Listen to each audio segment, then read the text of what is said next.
welcome to Molly House, first of all, and welcome to the Walter Rodney Awards for Creative Writing, the second one now.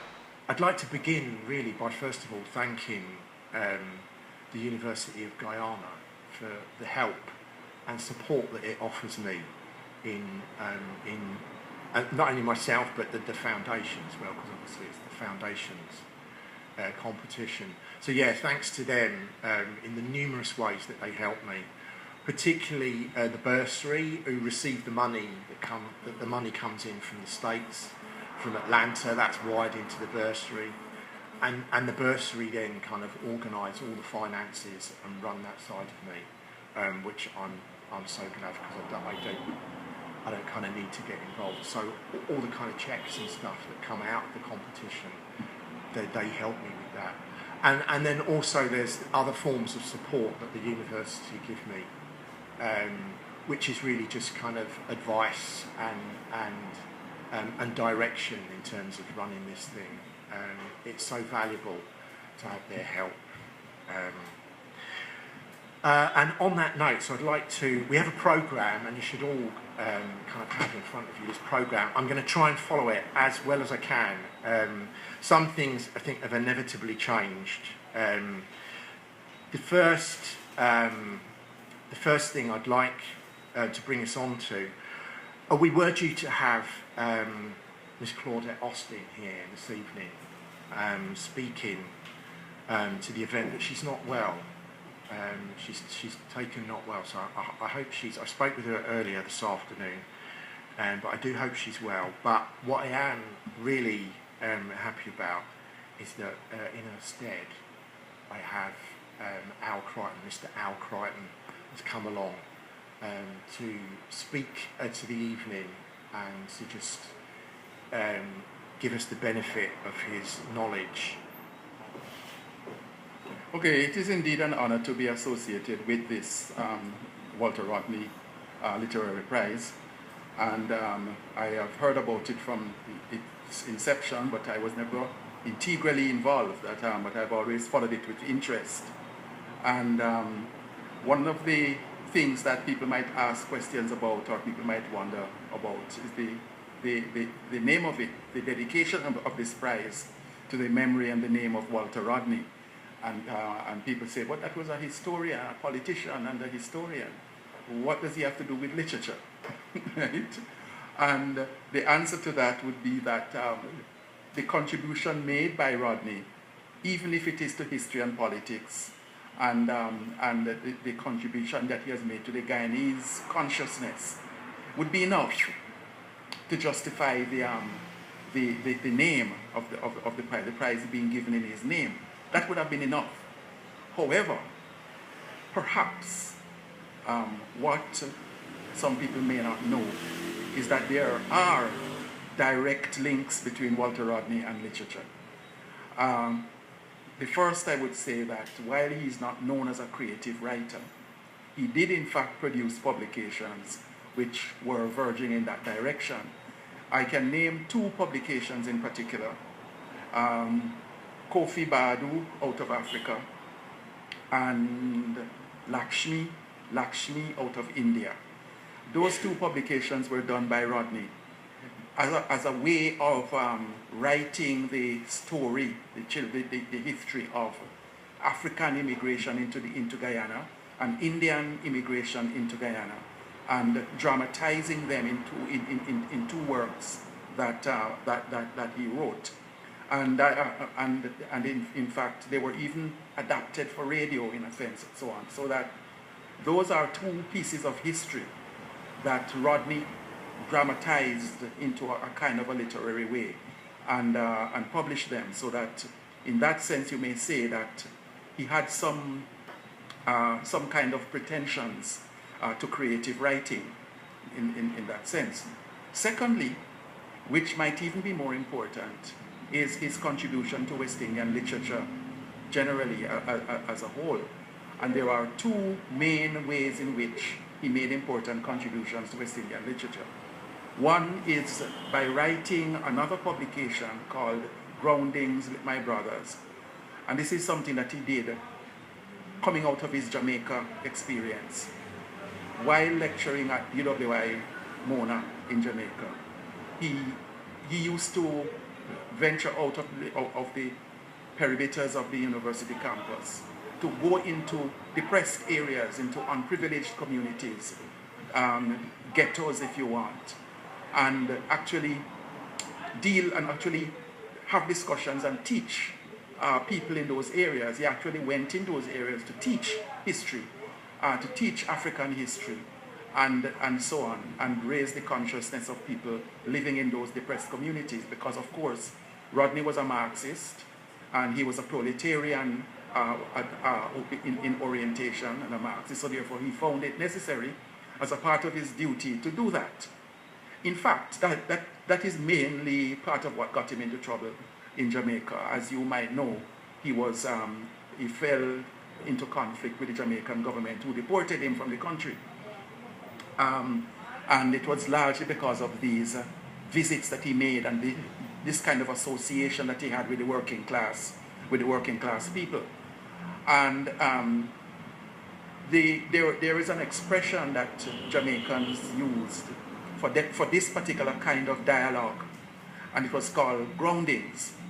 So if you say that, the people used to talk about groundings, and this groundings with my brothers had to do with the kind of dialogue, one-to-one dialogue that he had with people in the working class communities.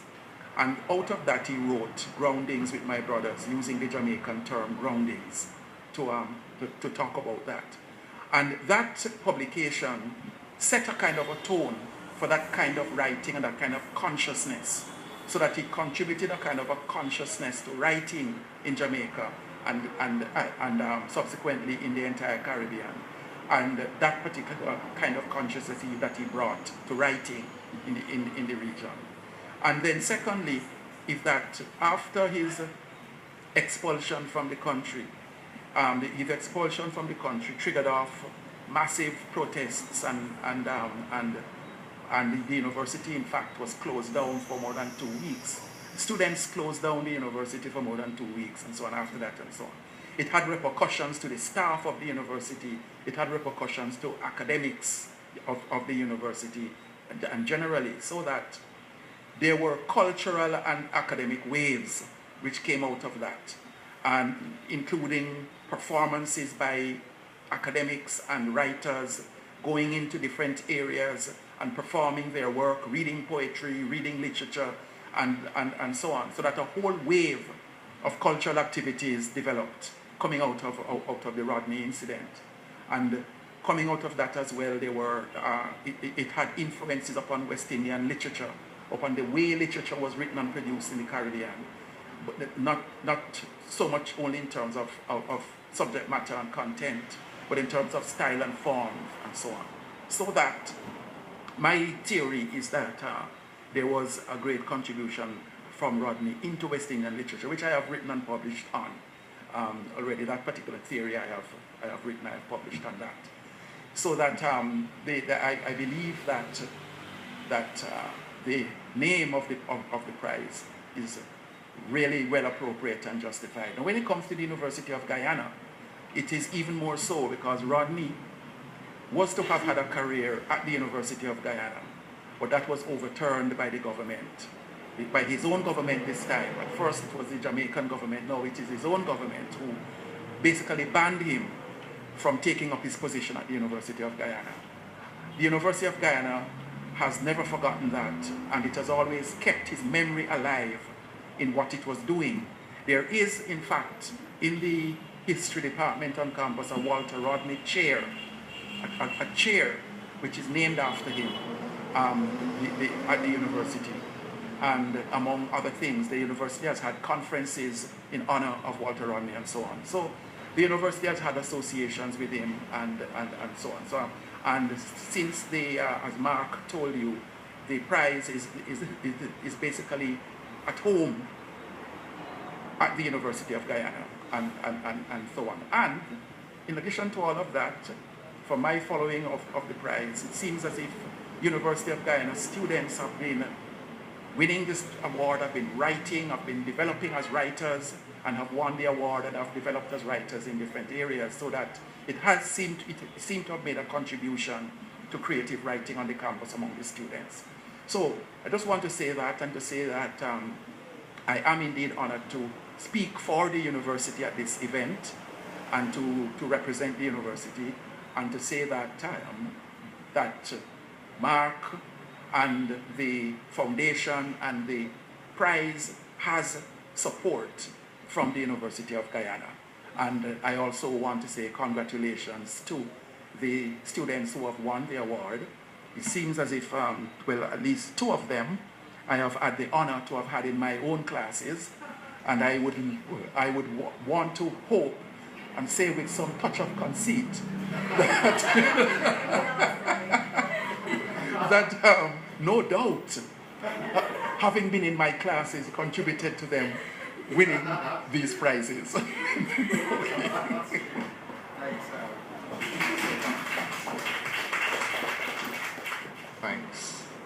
Thanks so much, Al, for that. May I add to the conceit as well by suggesting that they're my students as well. So wonderful, yeah.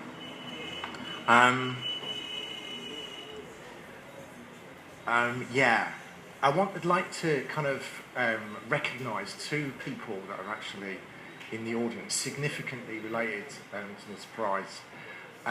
Ladies first, Sarah Barrett, who's here joining us this evening, so thanks for coming along. One of last year's winners in the poetry section, so it's great to have her here.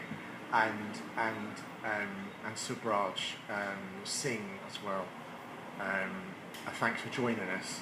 And I understand further congratulations are in order because the work, or at least part of the work, that he entered into the Walter Rodney competition last year has since gone into the Guyana Prize, and I understand he's now shortlisted for the Guyana Prize. So this is marvellous, and with such strong competition as well, I think it's laudable and wonderful. Yeah, and I wish him the best of success with that. So good. Okay, so I'd like to now move on, if I may, to the next item on the programme this evening, and to introduce to you someone who has a kind of long list of kind of work in literature, and has most recently been given the SABGA Award for Literature. So she's the current SABGA laureate, so it's wonderful to have her here. She has, I think, 40 plays under her belt. So if I can introduce Dr. Paloma Mohammed.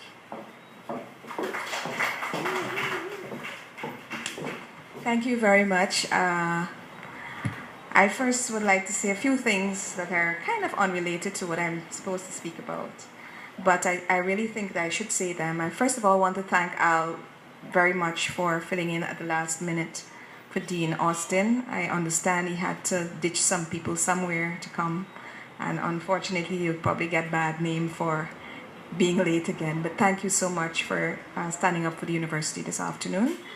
And second, this room is a very special room in many, many regards because Martin Carter spent a lot of time in this room.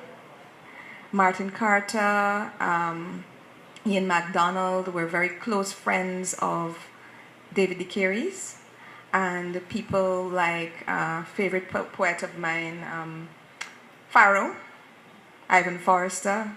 A lot of them spent time in this room, sitting on these very chairs, many, many hours reading their work and discussing things. So for the arts, it's really hallowed ground in a certain sense to be in the same space. And I always feel quite honored and privileged to be in that space. The second thing I want to say, well, the third thing is that I am on this program to make a keynote speech, and I am not making a keynote speech because Al has just given you about half of what I was going to say. And it's no point punishing you by hearing the same thing twice. Really and truly, in preparing what I had to say, I referenced Al's work really a lot, Alim Hussein's work a lot, Dr. Westmus's work a lot, and they basically are pretty much looking at the kind of cultural implications of Rodney's work. But I had the question in my mind when I was asked, when I first heard about the prize, I wanted to know why a literature prize and not a history prize.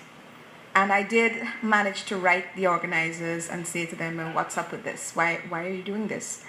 And they said to me, well, first of all, it was the personal preference of one of the organizers, because they felt that there was no writing incentive at UG for students, and they really wanted to do that. But the other part of the question was answered through the fact that so much is known of Rodney as a historian, but so little is known of him as the impact he's made on culture and the arts in particular. And so I thought of a couple of questions that arose in my mind when I started to read about Rodney. And a couple of them, of course, the perennial question of the role of the artist in society. And I kind of try to think about the role of history in art, the role of the influence of Rodney on the arts, which Al has pretty much given you, so I'm not going to go back to that really. And then I thought, you know what, looking at the history of Rodney and the way in which his life developed and the kinds of things he did, it was kind of an unorthodox way of being a historian. And the more I studied what he did, the more I thought, I think he was operating pretty much like an artist and not like a historian. And had he been an artist, maybe he may have gotten away with a lot of the things he was trying to do and doing. But because he was supposed to be a straight, serious, strong academic, and he was stepping out of the bounds of what was acceptable at the time, I think he would have gotten into trouble apart from the politics. And here's the reason why I think so.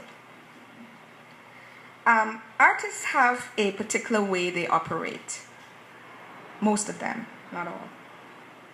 They're seen as change agents, and Rodney was very, very much kind of interested in this thing that he called a theory of social motion, right? And what makes things change and how they interact, how change interacts with people, and how history history inflects that.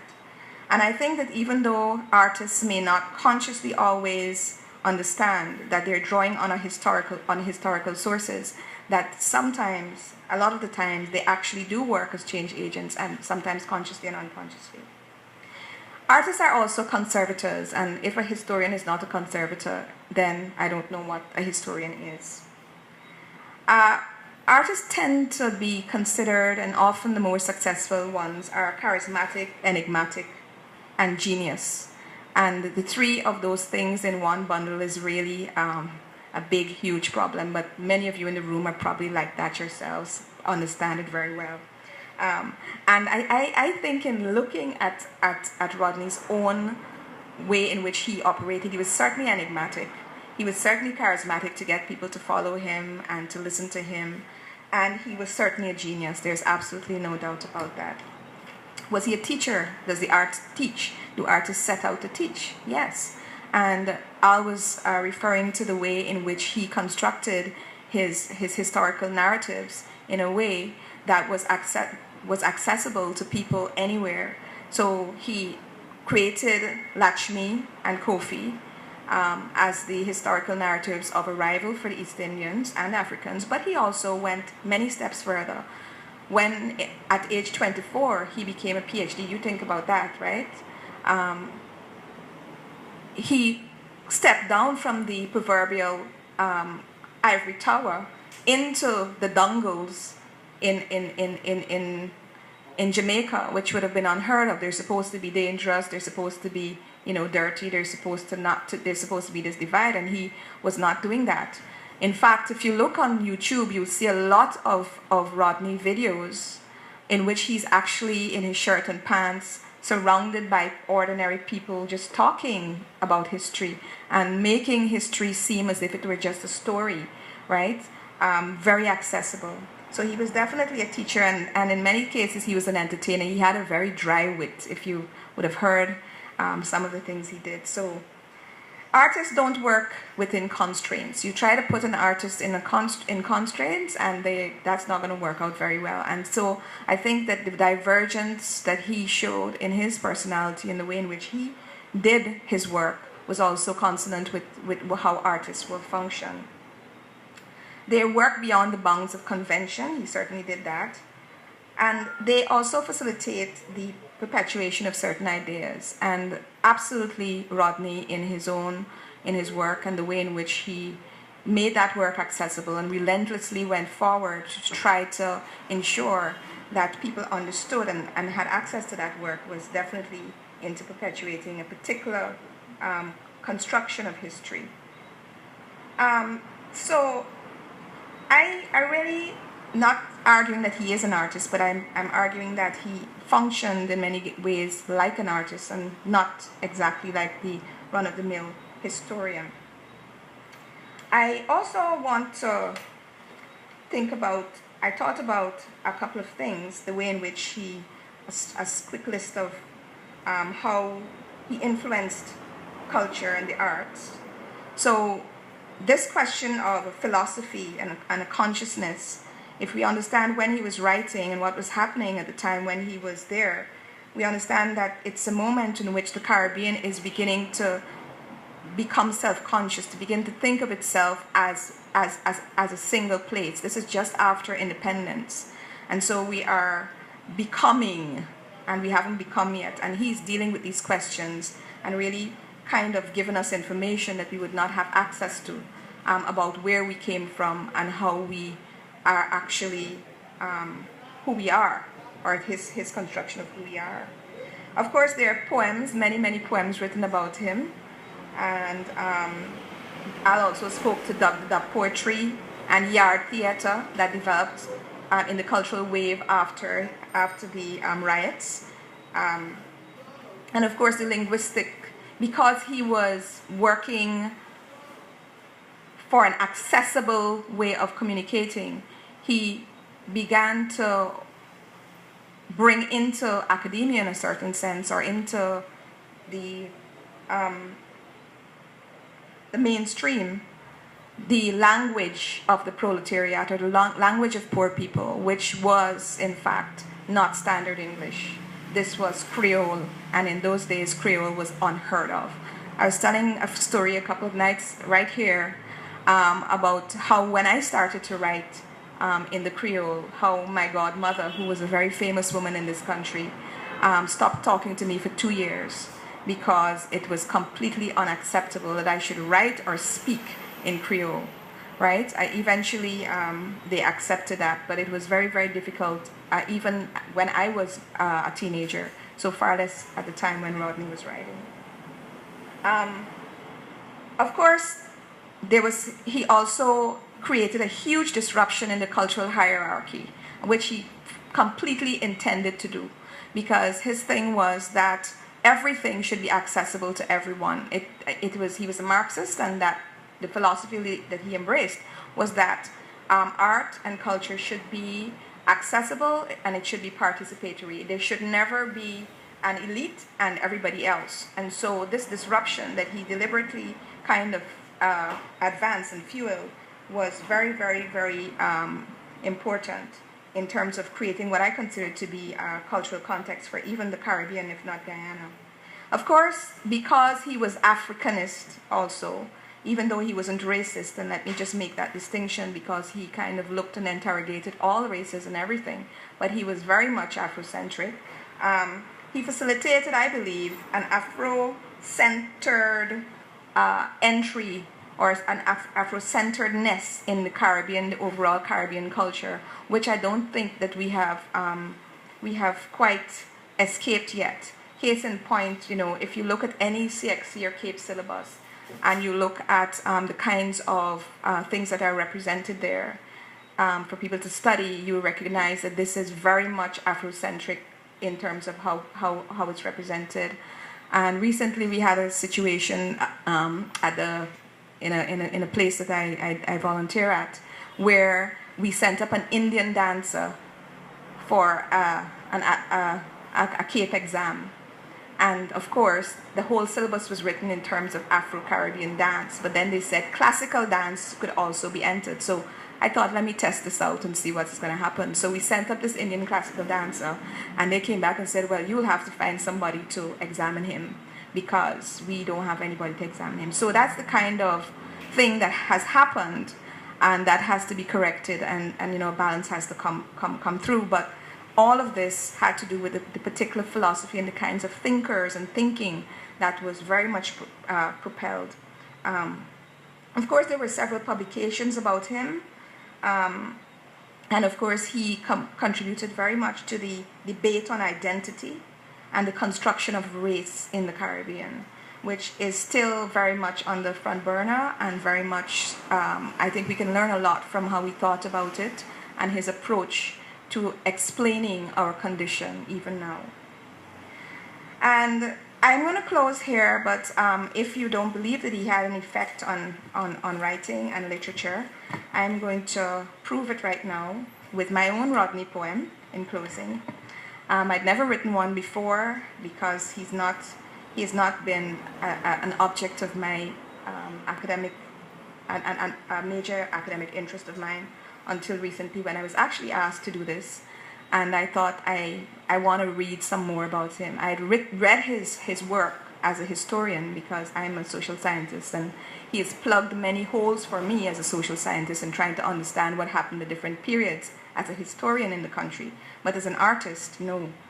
But having read it, I really was moved, because I was thinking about the way in which societies silence those divergent voices. Whether they're artists, whether they're historians, whether they're politicians, whether they're just a person speaking out in a home, and the kind of fate that those people seem to have. But then when you think about Rodney, was he really silenced? And I don't think that he was. And so I wanted to kind of speak to that.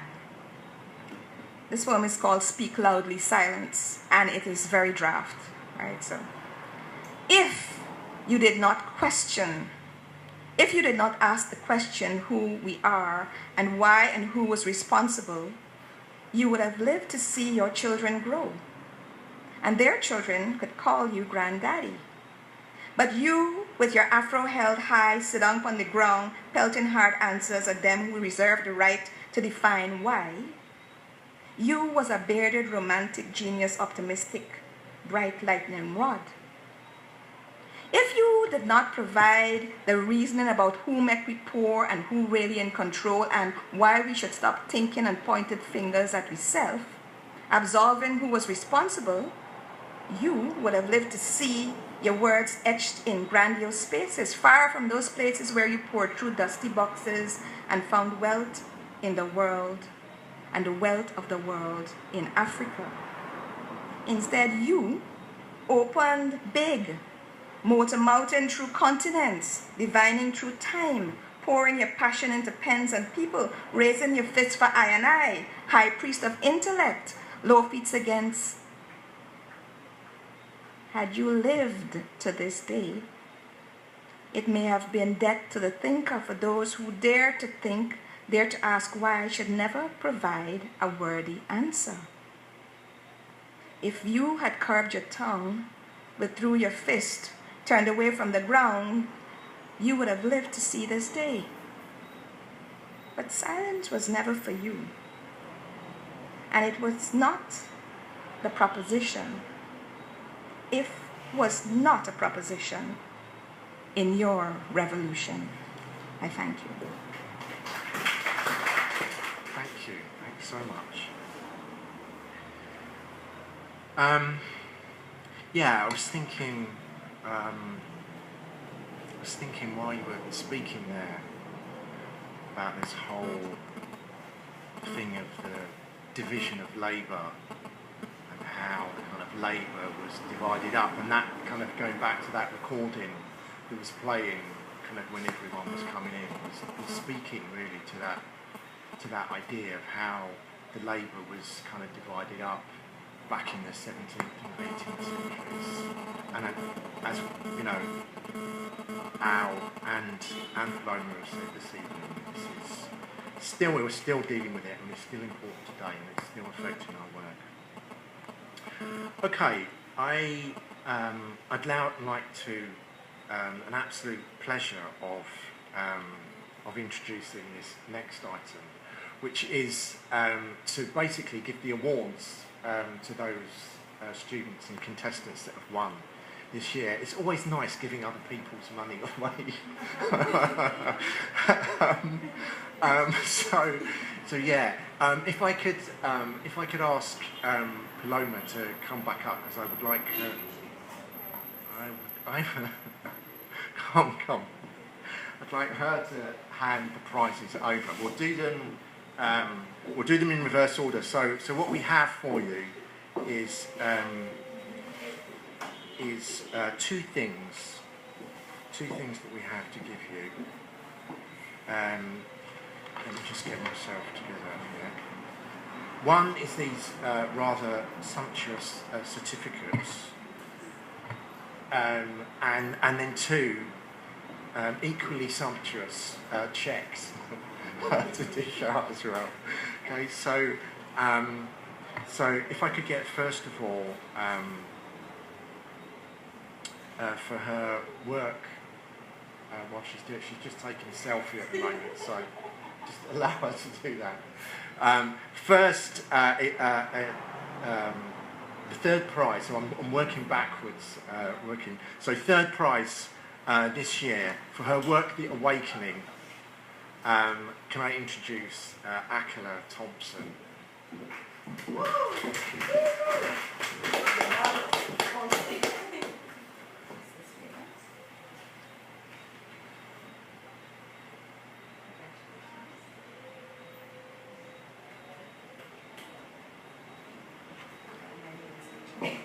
Okay, excellent. Well done. In second place, Javita Painande. Hey, I got it right. If I could ask her to come up. Yeah, so second place for her wonderfully titled short story, Once Upon a Renegade.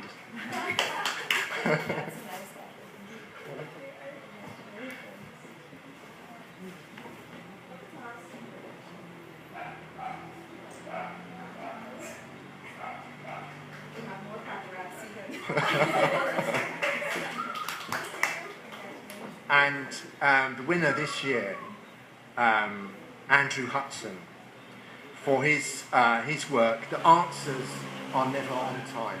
That's wonderful.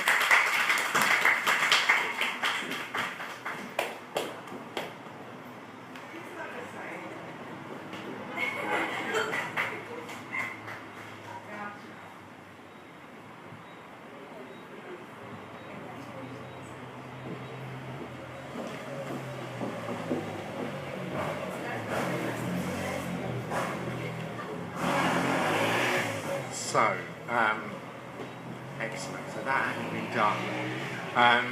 What I would now like to do is ask the contestants to come up.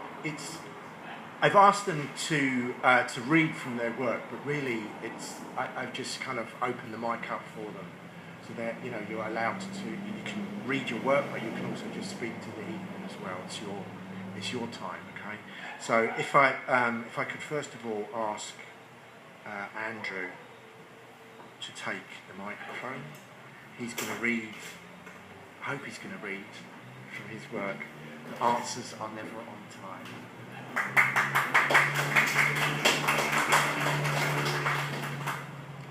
Time. So good night, everyone. I think I might be a bit redundant here, but before I go into the work and all those kinds of things, I like to say we're here to applaud what Walt has done for Guyana. I'm here to remember some of his work. We know him as a fighter of imperialism, dictatorships, tyranny, for want of a better word, and all these various different things. But this wouldn't be possible if Walter hadn't done what he had done for Guyana so many years ago. With this in mind, when I set out to write this story, I knew we all view Walter in this light. This is what we know of him. I wanted to put a little spin on it. I wanted us to see Walter as somebody who is relatable, common man, and to be more precise, I think I'm better at writing romance. Not to say this is a love story, but what better to write than what you're best at writing at, right? So this story relates Walter in that sort of light. The story is entitled The Answers Are Never on Time, and it begins like this. Questions. What is life, I ask myself every day. I look at her and know exactly what she's thinking. It makes me anxious. I fear her saying it, yet I know it's inevitable. I'm scared, she said. It wasn't the first time I had heard those words leave her lips. If I'm being totally honest, I'd have to say, I'm sure it wouldn't be the last either. I sit next to her and hold her hand in my own. There are no words that can fill the potholes created in our relationship. I created them, might I say. My pursuits aren't ordinary. This I know. This is as much a part of me as she is. Losing either of them? Impossible. It's not that I haven't thought about it. I have, and I do when my mind spares a moment. I ponder their safety, now that I have so many enemies. But like any other man, as my worries grow, my courage to protect the path I've chosen takes ardent leaps to catch up. So I smile as I gaze into her eyes. It will be okay, I say, and she isn't able to hide the smile that graces her face. I joke with her to soften the tension. She lightens up easily when I make her smile. With her, I was just a simple Guyanese boy. No special powers, nothing above or beyond. It takes the pressure off. I have to be formidable to the people so they grow in faith. No one ever told me how mighty a burden that is. But some things you only learn with experience. I was just a simple Afro-Guyanese, with an afro that they love, might I say. And the charm to make one woman smile more widely than she ever could. She kisses me on my cheek as we sit on the sofa. The kids are fast off to sleep, and I'm on my way to make a visit to an acquaintance at the Camp Street jail with my brother. I'm in two minds about it, not for the same reason she is. Her soft features come alight in the silver moonlight. I can't help but stare at her for a moment. She said, there was a queasy feeling about me leaving tonight. Queasy, I asked. She shrugged. Queasy, she responded. Queasy how, good or bad? I say, showing her step-like signs with my hands. She smiled. All these years and 3 children, and you don't know what queasy we talking about? She smiled more widely, and as she took off the words of Randa, she said, the only thing you're not queasy about is this politics.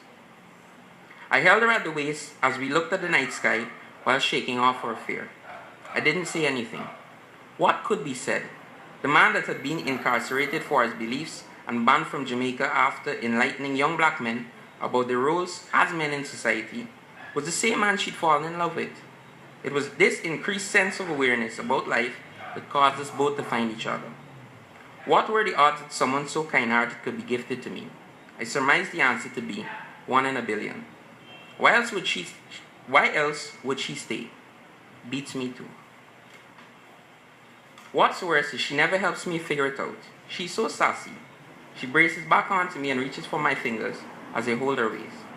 They got Edward and 14, she continues. They're blaming Rupert and Omowali for the arson. My heart takes a nosedive as my mind trots down memory lane. They were my close friends. All at once it stirs an anger in me, and she feels my heart racing against her chest. My work, she whispered softly, and her voice disappeared all too suddenly. I know, I respond. She sighs after a pause too long. You've been fighting socialism, imperialism, and dictatorships. You've been fighting governments that are unwilling to see the work of their own people. And you've been fighting people who are unwilling to see their own worth. It's only been fighting. We've paid for it for so long. I listened to her and knew this was by no means a subtle lash out at what we'd chosen, but rather her letting off steam at the situation's sheer ridiculousness. Did I ever tell you that I'm proud of you? Maybe. She turns to me and slaps me playfully in the arm. Always so mischievous. I am, she says, as she looks into my eyes. Yet behind it all, I see it. I see it. It's cold and unkind, that fear. It lurks around her and grips so tightly. I think just then, I should stay with her tonight. But this is my destiny, and though I trust her intuition implicitly, I must do what I must. It'll only be a few minutes, I assure myself. I don't think I'm the macho type, but I can't question what must be done if for the simple reasons that the ones who selfishly use our country for their own benefits never spare a thought to the contrary. Life, I've learned, is only ever defined by what you do. This, I have to say, comes from her. Marrying her is all the proof I needed. Just then I realized why I must continue this fight. My children, my 3 beautiful children. They need to see their father like this, always fighting for what's right and never letting up. Maybe now they won't understand, but I know later they'll get why I had to be at rally so late talking to so many people. I know that they need me too, but they have me. They'll always have my heart. Nothing at all matters without them. I leave her to go see them laid in their bed. They cuddle haphazardly. Their feet and arms are flung over one another. I chuckle a little. These blasted children, I think. The light from the door cuts across them and brightens up their faces long enough for me to notice how much they look like a combination of us. They have their mother's eyes, which I'm thankful for. I close the door and return to her. She looks at me and comes into the house. I reach to the door for my overcoat and she helps me fix it over my shoulders. Don't stay out too long, she warns me. Still queasy? She smiled. What you think? I think this queasy gonna make me sleep on the chair tonight. I'm so glad you realize. Oh gosh. Oh gosh. She laughs and I notice the tension leaving her. I leave for the car and look down at the seat and remember that was where I left the radio he gave to me. Just before I leave, she says, be careful. Her voice still spews apprehension. What's even strange is that she said that. Never before had she done that. I will, I answer, as I back out of the driveway. My thoughts track back to one moment, possibly the initiating moment of my purpose. Before the entire ruckus in Jamaica, I remember a student of mine asking, where do you get your motivation? I recount the answer I constructed off of pure instinct. My eyes have seen and my ears have heard the exact things the common man has, and that's so because I too am a common man. It was no more than the truth. I've been offered work here, which I think I deserve. My qualifications are evidence enough. Yet her politics, as she likes to say with her sarcasm, decides my place at the university should be rescinded. That was tyranny, and tyranny to me was one level above stupid. I arrive outside the Camp Street jail and sit in the car with Donald. I look up at the street lamps and they're lit orange. The sky is covered in reddish-purple dusty clouds, and the breeze holds a tincture of cold. I take a deep breath and pick up the radio. I press it and say, Smith. My fingers feel an unfamiliar vibration, and all at once I realize that it's not good. Oh no, not like this. My mind flashes their faces by, just as I notice the flare rising out of the radio. Epilogue answers. I stand there at this ceremony and scour their faces like the tides scour the shores. It doesn't make me as sad as it did a few days ago. After the explosion, I woke up 10 feet from the car. My body was fine strangely. Then I wondered how I'd made it out okay. The car looked so wrecked, I thought. Donald was hurt, but he was okay. I quickly ran to him. Then I saw me. It wasn't a good sight. It struck me then that in some way this was the afterlife. But the afterlife isn't all that fun. I can't grab doors, I can't hold anything. I only enter rooms after they've opened. I followed them to the hospital and from there I followed my family home. The anger bubbled up inside of me. My life was gone and I don't think my work was finished. It seems that I had no more purpose than a speck of dust zigzagging across brief rays of light. My life was but a moment.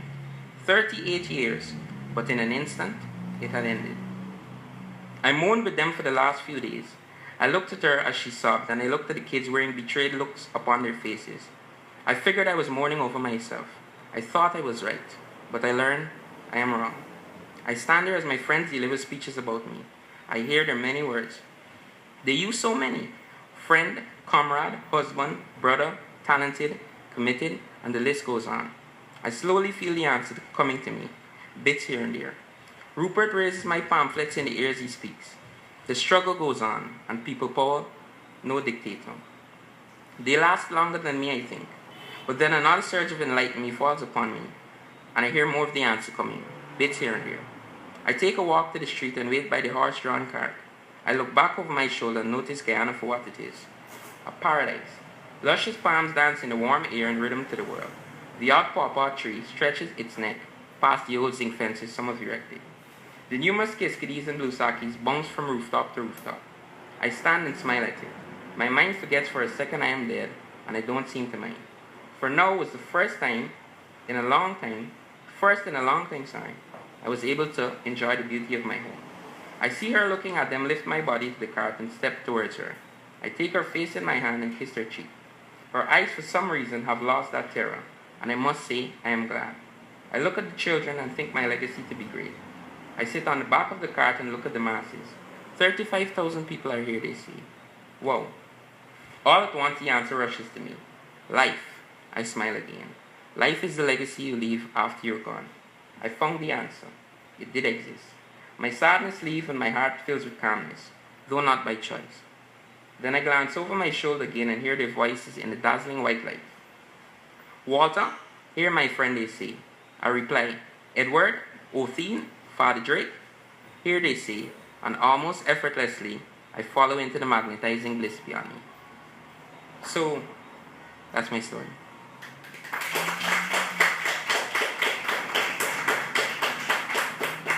Not totally over sappy romantic, but hope y'all like it.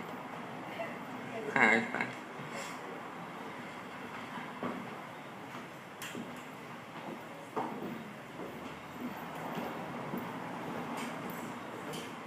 Okay,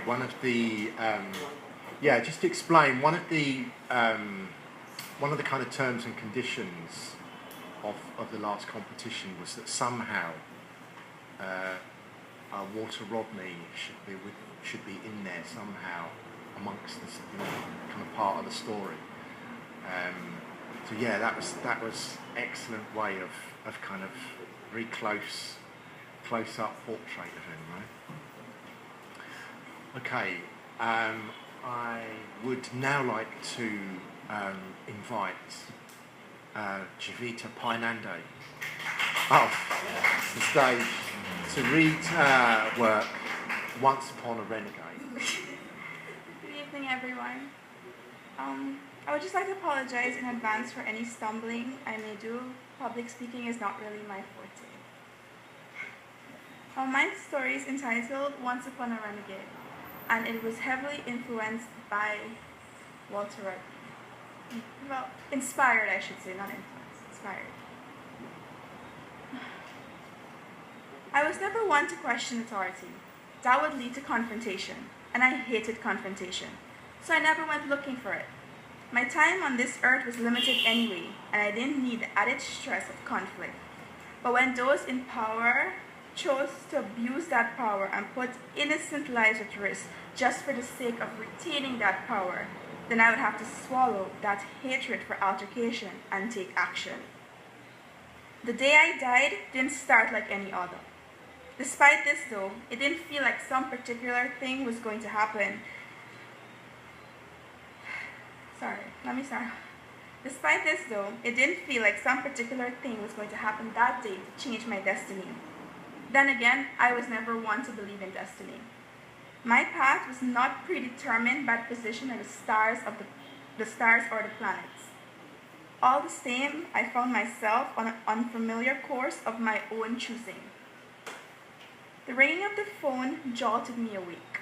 The sudden, shrilling song bringing me to a sudden and unwelcome consciousness. The morning had not quite broken as yet, and even the birds were only warming up their chirping. It was too early to receive a phone call. Such early morning phone calls were a premonition of a bad day, for more than likely they came bearing bad news. In this particular case, it related the worst news. I was only half awake when I answered. However, by the end of the minute-long conversation, I was not only fully awake, but also half-dressed and ready to leave the house. "I don't know how it happened," was said in response to my hello. "I got a call telling me about it. They've done it. They've actually done it. I didn't believe it, but I'm staring at it, so it must be real." "What do you mean? What's it? What have they done?" Half knowing, half dreading the answer to my question, I had immediately begun dressing, forgoing even washing my face. "It's all gone up. It's all gone up in flames, burnt to a crisp." Upon confirmation of my worst fears, numbness took over my body. I lost sense of everything, but somehow managed to reach the scene and witness for myself what was once the media house for a local magazine run by my friend and I. It was now a pile of smoldering pillars and ashes. The buildings on either side were scorched but seemed relatively safe from damage. Anger boiled up in me, but I reined it in. The nails that dug into my clenched fist proved that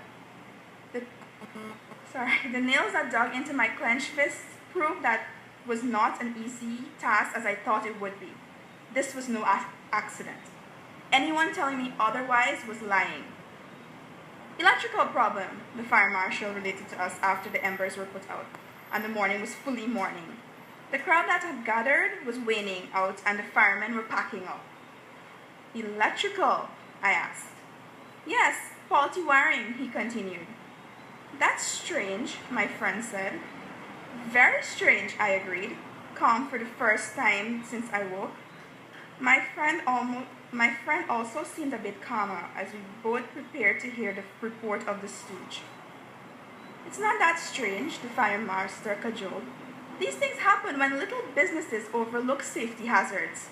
He was looking at us as though we were incompetent and should know better than to question his declaration. Like I said, I wouldn't normally question authority, but we knew something he apparently didn't. "Indeed it can," my friend agreed. "But the strange thing is that our electricity was cut off last week and was not reconnected. Apparently, we didn't pay our bill this month." "Yes," my friend added, "we had to work out of our homes due to the lack of electricity." "So tell me, do wirings, faulty or otherwise, with no electricity running through them, just combust normally?" The man's face lost its cajoling effect as he stared at us. Everyone in this conversation knew what had happened. It was time he stopped pretending otherwise.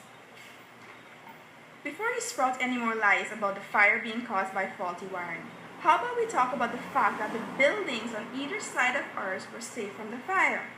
Or how come you're able to give us a report mere minutes after emerging from the building? Because if a proper investigation was conducted, don't you think you would have realized that the building had no electricity? We jumped in before he could offer us any more fabrications. But could we really blame him? He was the lackey, sent to cover up what those in charge didn't want to get out. A building burned down and no one witnessed it? They wanted to silence us. Threats didn't work, so now they were taking action. First by issuing us charges for defamation of character, and then when that didn't work, they cut off our power supply. Now, burning down our place of business. The warning shots. Cease or else. But or else what? Despite watching the rubble of our former company, my friend and I were still determined not to give up. They might not have meant to, but they just proved that they were afraid of us. Afraid of what the written words of two nobodies could do to them. That's what happens when they build castles on pillars of sand and deceit. Anyone can be a threat to the foundation, even those who just tell people to think for themselves and to analyze the facts and not just take things at face value. "What now?" I asked after the marshal left, giving no response to our inquiries. "We take to the streets." "Protest?" I asked. "No, nothing that radical. We just have knowledge to share with the people, so let's share it. Just not the way we're accustomed to." In terms of ideas, it wasn't a particularly brilliant one. If we had returned to our respective homes and continued to work behind the safety of our computers, perhaps our stories would have been longer. But that fire was the proverbial straw that broke the camel's back. we decided to break away from the norm and choose a different path. If we expected people to break out of their comfort zones and think outside the box, it was only fair we did the same as well. Out in the streets, no one wanted to talk to two random people about politics and the deeper meaning of things. So we talked to each other, and eventually, by afternoon, we got a small crowd of onlookers who had opinions of their own. Some agreed with us, others didn't. But at least we had people talking about the corruption we faced every day of our lives. Think, we urged people, it's not illegal yet. The little gathering we had accumulated was not rowdy, but they were loud. This attracted the attention of some police lackeys lurking around. A group of persons questioning the people in power was not a good sign. So much so, we were all threatened with disturbance of peace. They claimed it was the peace of the streets, but we all knew they meant the peace of mind of the authorities. Our little gathering inadvertently was becoming more and more riotous as the police became more and more forceful. Eventually, more lackeys came and the small crowd broke up, not wanting to provoke those in power. My friend and I were left with a sense of satisfaction that at least this method was a little more productive. Heading home after that was inevitable. The enticement of a shower after the day's activity was too tempting to resist. The promise of tomorrow had put the thoughts of the fire out of my mind temporarily, but I should have remembered that threats from those in power, those who are scared of losing said power, are rarely idle. Once you're a threat to them, they would do anything to silence you. I never saw the face of my killer, and I never did get that shower.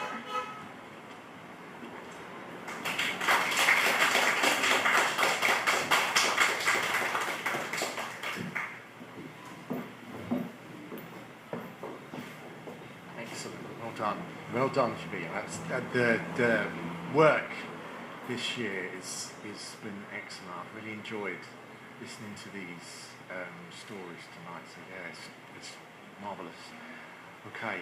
And last, but by no means least, can I ask our third place contestant, Akila Thompson, to come up and read The Awakening.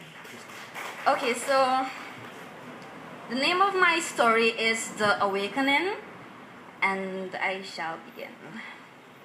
18-year-old Roland Black rose to the melodic sound of a child's drifting laughter and gazed in slight confusion at the blinking neon light of his alarm clock. It was 6:41 a.m. He had only gotten 2 hours of sleep the night before, but he was alert. From across the room, the familiar scratching, murmuring sounds of the radio could be heard, and he could also hear the scuffling noises emanating from the room beneath him.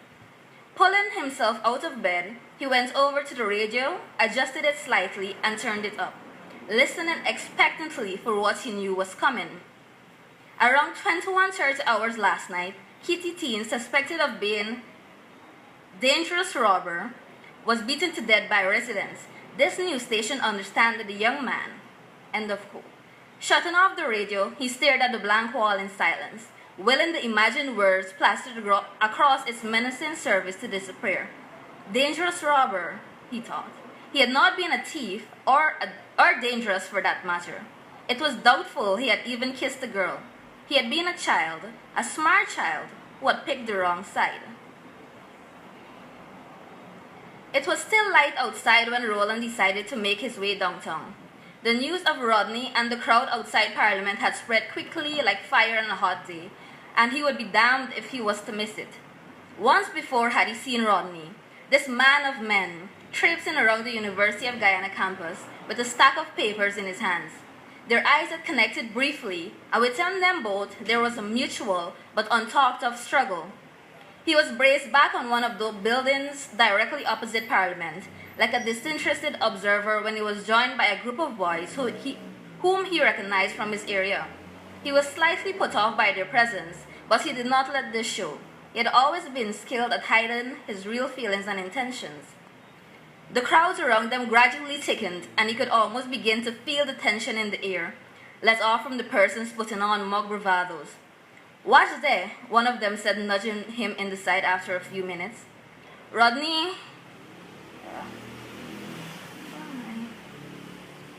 Rodney was standing a little apart from the crowd, in deep conversation with a young man whom he also recognized to be from his area. He could feel the eyes of the other boys settle on the young man with loathing, and briefly, he wondered about the intelligence of the boy. Silently supporting a cause was one thing, but to blatantly wear your beliefs on your chest was just acting for trouble. They stood there for a while longer, engaging in idle chatter as the place became more abuzz with activity. No one mentioned anything about what was going on just a few feet away from them. Anyone paying any interest in them would have thought that they had set up residence at that spot long before anything began to happen, and were just too territorial to move, and too disinterested with any affair to be bothered. "Hey, is what going on there?" one of the boys abruptly cut in. In unison, they turned to look at the spectacle unfolding. The vigilers were now burning bush torches and shouting incomprehensibly, and Roland could hear the approaching vehicles of more police. The tension had given way to a sense of panic and foreboding, but there was also a slight tinge of victory, and it was this tinge he could not understand. Glancing around, he shot one last look at Rodney and the familiar boy before leaving to go home. He wanted no part of this. "Morning. You ready for tea?" she asked. Roland nodded and smiled faintly at the realization that tea never actually meant tea. "You heard about the fire last night?" she asked as she sat. "Yeah," he answered through his first mouthful of bread. "I went there." He realized his mistake as he heard the spoon fall out of her hand. "What you went doing there?" she asked loudly. Her husband, who had silently been eating his breakfast while periodically reading a hardware book named How to Fix It, looked up at her and gave her one of his calming smiles. She seemed to relax a bit. He then directed his gaze at Roland. "What were you doing there?" "Wasn't at the fire," Roland stuttered stupidly. "I went in front of Parliament and I see them there protesting, so I stopped little. But when I see they start light torch, I leave." Ken stared at him for a few moments as if trying to read his thoughts, and then said, "I really don't know what's all the complaining about us eating our own. That's the way a country should be. We'll get rich. Think of all the money that's gonna be saved. You think them Americans just import so much thing? I bet this whole problem stemmed from Guyana not able to pay the importation bill. But that's not all people worried about, Ken. This Walter guy fighting for a bigger cause than that. It's admirable," she said. "Admirable? The fool gonna get himself killed? Or worse, you watch." Picking his spoon up, he waved it at her and continued. "The mark of a wise man is to live nobly for a cause, not to die for one. All this fire and smoke gonna piss the government off more. You watch and see." He was interested. He had never heard them speak about Walter before. His name was considered taboo amongst good folks. "But why they don't leave him alone, though? They're just threatening and trying to kill him. That's not gonna solve anything." Ken scoffed. "They can't leave him alone. The man's a symbol. He's no longer a person to them, nor anyone else for that matter. He's a thing to be idolized and hated. He's a symbol for hope, and believe me when I say, they're gonna crush him." He got enough people supporting him, though," Dorothy remarked petulantly. "All them good sorry now, just now." Roland stared at his untouched eggs for a few seconds before unconsciously blurting out the sentence. "I see Jamel went stand up talking to you last night. They look like friends." A cold look passed amongst them before they all continued their meals in silence. No one felt much for conversation anymore. They cornered him, like a stray cat in an alleyway of cats, where the rules of possession were not known.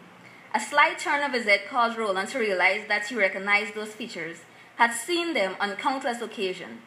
It had been him that night, in deep conversation with Rodney, as if the two of them were the closest of friends. He was once a handsome child, but now he was tall and lanky, and adolescence had ruined him. They never knew who threw the first blow. Their consciences had conveniently stamped this detail out. The six of them, as if controlled by some mad puppeteer, lunged at him, coughing, kicking. He was no match for them, not that he fought back, or even cried out for that matter. It was unsettling, really. Their racist shout and stream of profanities, coupled with his labored breathing and occasional grunts of suppressed pain as they beat him. Roland had always been alienated to an extent in the predominantly Indian community, since he was taken in 2 years ago, following the death of his parents. But at that moment, the curled nature of his hair made no difference to any of them. In their eyes, in that telling moment, they were brothers. Too stupid to beg, one of them asked mid-blow. The boy answered with a grunt, but this time it was not a grunt of pain, but rather one of disgust. There was pity in his eyes too. They disgusted him, but they were pitied by him. This only seemed to spur them on more as their hate was fueled by a sense of betrayal. The hits became harder and faster, and soon they were all pummeling in rapid succession. Soon, not even his grunts or labored breathing could be heard. The only sounds now were their own grunts and labored breathing, coupled with the heavy sounds of fist against flesh. They had finished their wanton act, so they left, satisfied at last to have an avenue for their anger. Roland stood over the disfigured slab of meat with his wise eyes and felt nothing. Like the others of the boys' class, he did not belong to the world they belonged to. In their world, there was no place for anomalies. Bending slightly, he justified his sin in his youthful manhood and raised his right hand to close the boy's glazed eyes forever. Thank you.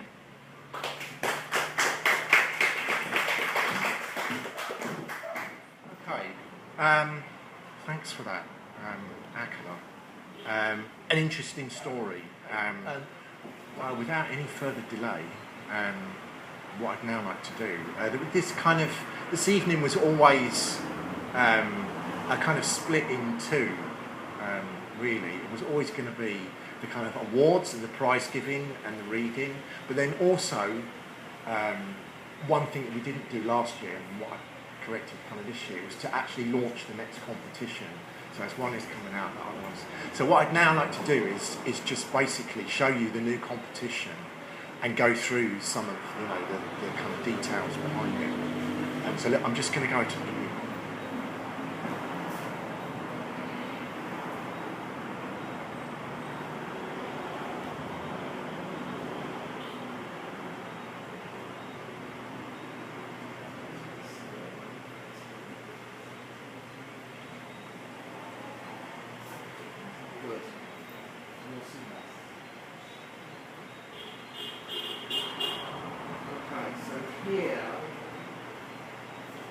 Here is the 2016 competition. And we'll kind of go through it, whether we get to go through the whole thing. But so notice the first thing, number one, the Walter Rodney Awards for Creative Writing. Notice they've opened it out this year, right? So you've got short story, poetry, and essay, right? Which I think is that's a great development in terms of allowing people like me, actually, because I'd be able to enter the essay one, but probably the poetry or the short story I'd probably struggle with, right? The Walter Rodney Awards for Creative Writing are named in the honour of scholarship, research and writings of Dr. Walter Rodney, Pan-Africanist, historian, educator and political activist, recognised as one of the Caribbean's most brilliant minds. Rodney spoke about research, scholarship and creative writing, noting that even in challenging times, great literature has been produced. So I'm going to kind of skim over this first one, but this next number 3, which is you need to have been a student within 3 years. All entries, original unpublished work, 2,000 words or less. For the prose, poetry, 60 lines, 600 to 9 words on the essay. The theme, and it's a wonderful one, Guyana, life in another 50 years. Okay. Bear in mind when this competition is going to kind of run through into next year, right? Writers are to portray social, cultural, environmental, political, economic, or some other aspect of life in Guyana in 50 years. Okay? Entries can be extracts from longer works. You can writers are invited to submit only one entry. Okay, so you can't go entering in the poetry short, the short story and the essay. Awards values, each category $100,000. That's Guyanese, right? Just clear that up. Entries must be submitted via email to walterrodneylegacy@gmail.com with the subject heading, okay, name and address and so forth. No name or identifying on the submission. Entries must be submitted on or before midnight of the 15th day of February, so that's very easy to remember, day after Valentine's Day. Entries will not be accepted after that time. You get notified by email, though I think I actually rang people during the summer, right? I might have emailed you and then called, right? Submissions will not be returned.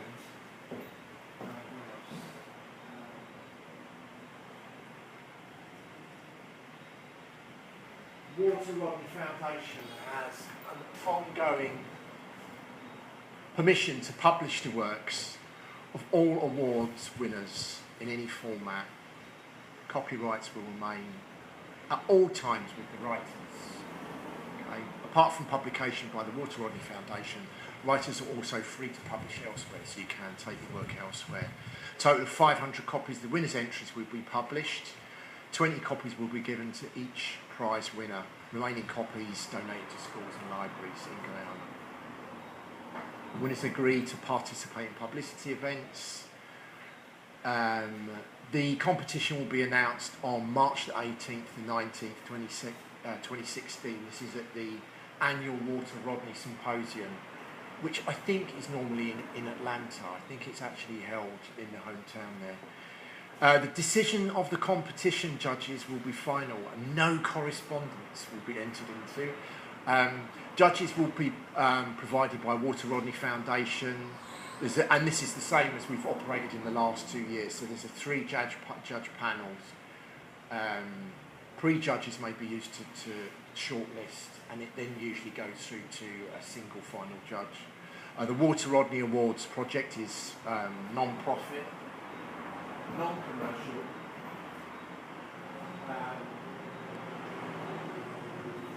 The foundation reserved the right to cancel the competition. I think that's highly unlikely, but it's there.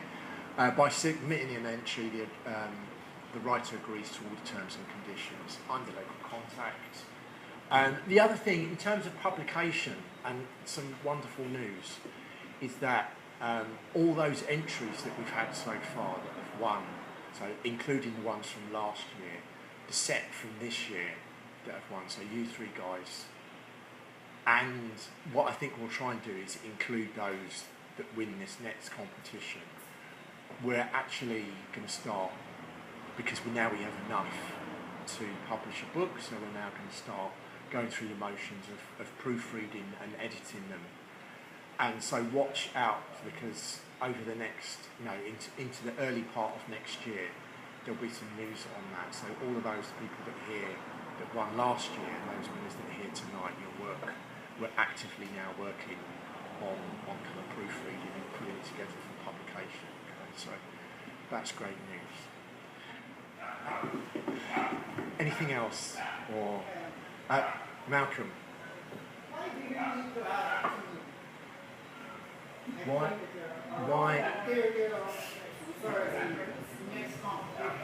Why do we need? Well, we could actually just completely open it out and say, write short story, write poetry.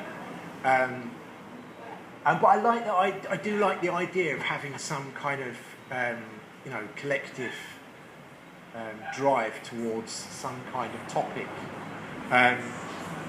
If that's a constraint, then I don't know. But I like the idea, and it's still quite wide. I mean, think about those kind of categories that are there. Social, political, economic. It's still quite broad, right?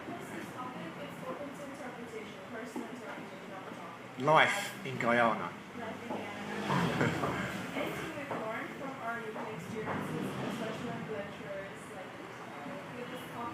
Yeah.